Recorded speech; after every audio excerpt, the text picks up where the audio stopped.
గ్రామాల అభివృద్ధి కోసం అప్పులు తెచ్చి పనులు చేసిన మాజీ సర్పంచులను కాంగ్రెస్ ప్రభుత్వం నట్టేట ముంచుతోందని మెదక్ ఎంపీ రఘునందన్ రావు ఆరోపించారు. సిద్దిపేట జిల్లా అక్బర్పేట భూంపల్లి మండలంలోని తన స్వగ్రామం బొప్పాపూర్లో ఏర్పాటు చేసిన ఓపెన్ జిమ్, ఇంటింటికి ఉచిత మంచినీటి పథకం, హైమాస్ లైట్లను ఆయన ప్రారంభించారు. ఫ్యూచర్ సిటీ పేరుతో లక్షల కోట్లు కుమ్మరిస్తామంటున్న సర్కారుకు ఆస్తులు అమ్ముకుని గ్రామాభివృద్ధి చేసిన మాజీ సర్పంచుల గోడు వినిపించడం లేదా అని ప్రశ్నించారు. చట్టసభల్లో ప్రజా సమస్యలపై చర్చించాల్సింది పోయి వ్యక్తిగత దూషణలకు దిగడం ప్రజాస్వామ్యానికే సిగ్గుచేటన్నారు. అసెంబ్లీలో సర్పంచుల పెండింగ్ బిల్లులపై చర్చించి నిధులు విడుదల చేయాలని రఘునందన్ రావు డిమాండ్ చేశారు.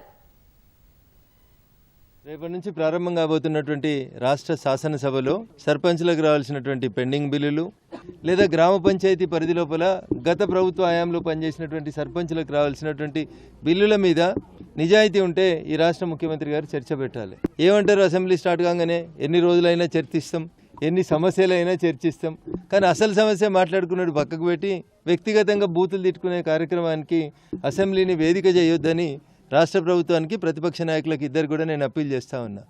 వేడుకలు చేయడానికేమో 1000 కోట్లు ఖర్చు పెడతారు, ఫ్యూచర్ సిటీ కట్టడానికేమో 1,00,000 కోట్లు అని చెప్తారు. సర్పంచ్కి 10 లక్షల బిల్లు ఇయ్యరా బాబు అంటే సర్పంచులకు బిల్లులు ఇచ్చేటువంటి స్తోమత లేకుండా కాంగ్రెస్ ప్రభుత్వం పోతా ఉంది. ఇది దురదృష్టకరం.